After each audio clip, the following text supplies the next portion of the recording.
Ano nga ba ang mangyayari sa iyong YouTube channel pag hindi mo na-reach ang 1,000 subscribers and 4,000 watch hours within 1 year or 365 days?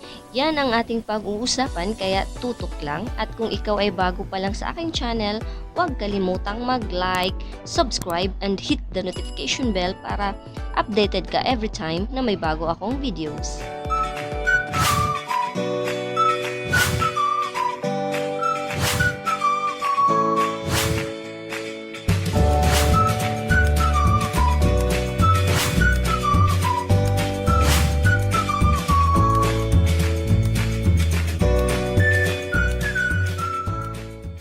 So hey guys, this is your Bisaya friend, J-Nyn and welcome to my channel.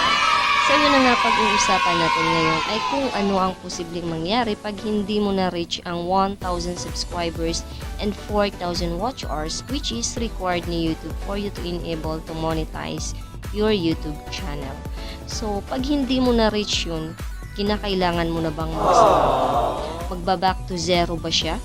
Mauuwi lang ba sa wala ang pinaghirapan mo? Yan ang tanong ng karamihan na bibigyan ko ng kasagutan ngayon. So kung ano yung narinig nyo sa iba, which is di naman totoo, kaysa wala ng pag-asa pag hindi mo na na-reach ang 1,000 subscribers and 4,000 watch hours within 1 year or 365 days. Hindi po totoo yan. Hindi po ganon ang mangyayari. Kaya nga guys, much better na mag-research kayo in your own way kaysa maniniwala lang kayo kaagad sa sabi-sabi ng iba. So ang totoong mangyayari is ganito. Hindi tayo mag-base sa kung kailan tayo nag-create ng YouTube account. Magbase lang tayo sa kung kailan tayo unang nag-upload ng video. So like for example, nag-upload ka ng video is January 5, 2020. Supposed to be magwa 1 year siya by January 5, 2021. So ngayon, pag hindi mo na-reach ang ni-required ni YouTube, hindi po yan magba-back to zero lahat. Ang magba-back to zero lang is yung video mong yun. Yun lang. At ngayon, ang mangyayari is mag-a-adjust lang siya. So kung kailan ka nag-upload ng next video, like for example, February 5, 2020, supposed to be mag 1 year siya is February 5, 2021. Ngayon, kung ilang watch hours ang nag-gain mo sa unang upload mo na video, yun lang ang mawawala. Pero, yung pangalawang video mo or yung iba mo pang video na hindi pa nag 1 year, andyan pa din yan, still counting.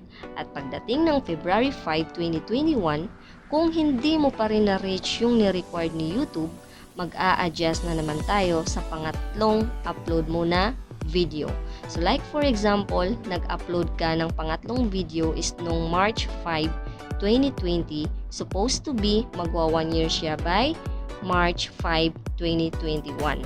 So pag hindi mo pa din na-reach, mag-a-adjust na naman tayo sa pang-apat mo na video hanggang sa ma-reach mo ang 1,000 subscribers and 4,000 watch hours. Kaya advice ko sa inyo guys, mag-upload lang kayo ng mag-upload ng video dahil hindi man yan napapansin ngayon. Alam kong sooner or later mapapansin din yan.